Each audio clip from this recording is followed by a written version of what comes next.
Hi everyone, দিনটা হলো 15ই April. আজকে সকাল থেকে রাত অবধি আমাদের প্রচুর প্ল্যানিং আছে।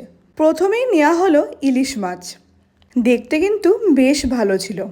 এরপরেই আমার বোনও চলে আসবে, কারণ যে তোমাদের লম্বা প্ল্যানিংয়ের কথা বলছি, তার জন্য বোনকে তো আসতেই হবে।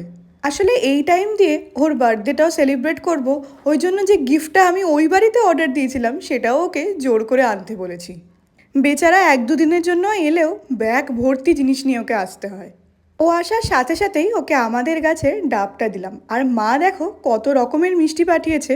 আমার ফেরার দিনটা আসতে আসতে মাঝখানে এখনও 3 দিন আছে, তো এখনও মনে বিশাল খুশি। আর আজকে তো লাঞ্চও দারুণ হয়েছে। কি বলো তো, ফ্রাইড রাইস আর চিলি চিকেন। আর এখানে দুজন মিলে কি পাগলামো যে করছিল, হেসেই চলেছে।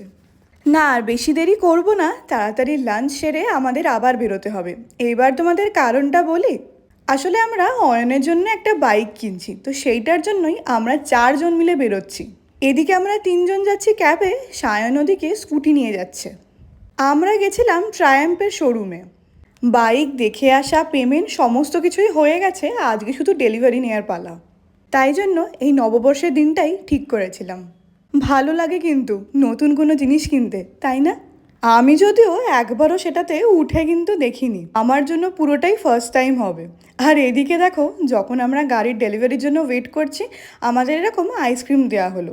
আর আমার বোন সেই আইসক্রিম খেতে গিয়ে এমনভাবে ফেলেছে, সবার মনে তখন বিশাল আনন্দ হলেও ওর কিন্তু চোখ যাচ্ছে ওই গলে যাওয়া আইসক্রিমের দিকে। বাইকগুলো কিন্তু ওখানে দারুণ ছিল। আমি তো এক আধটাতে উঠে দেখেও নিয়েছি। এত উঁচু যে আমার তো ঠিকঠাক যেন পাই আসছিল না। যতই আমরা বাইক দেখছি, বাইকের ওপর উঠে ছবি তুলছি, আমার বোনের নজর কিন্তু ওই গলে যাওয়া আইসক্রিমের দিকে। অনেকক্ষণই কেটে গেছে, এরপর আমরা গাড়ির ডেলিভারি নেব নিচে গিয়ে। কেনার অভিজ্ঞতাটা তো তোমাদের সাথে শেয়ার করলাম, এরপর চালিয়ে বা বসে কেমন লাগছে অবশ্যই শেয়ার করব। তো এই ভিডিওটা এখানেই শেষ করি, দেখা হবে পরের ব্লগে। টাটা।